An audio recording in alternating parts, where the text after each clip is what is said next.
একটা ক্ষেত্রে দেখতেছি শুধু আওয়ামী লীগের ক্ষেত্রে সরকার হার্ড লাইন, আর বাকি সব ক্ষেত্রে সফট লাইন। এটা আপনি আপনি যদি ইফ ইউ লুক অ্যারাউন্ড দেখবেন যে সব ক্ষেত্রে একটা নমনীয়তা।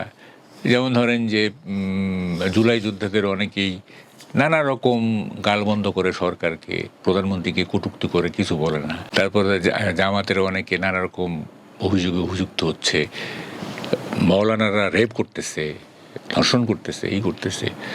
তারপরে ধরেন যে নানা রকম সংসদে দাঁড়িয়ে নারী সাংসদকেও অবমাননামূলক অনেক কথা বলার এবং এবং আইনের নিয়ম আমরা অলরেডি তৈরি করে ফেলেছে। এবং আইনটা প্রয়োগ করা হচ্ছে শুধু আওয়ামী লীগের ক্ষেত্রে। অন্যান্য যে অপশক্তি, অন্যান্য যে ক্রাইম বা অপসংস্কৃতি, গালিগালাজের সংস্কৃতি এবং কি বলে শিষ্টাচার বহির্ভূত যে সমস্ত, এগুলোর ব্যাপারে সরকারের কোনো মাথা ব্যথা নাই। সরকার is busy with Awami League.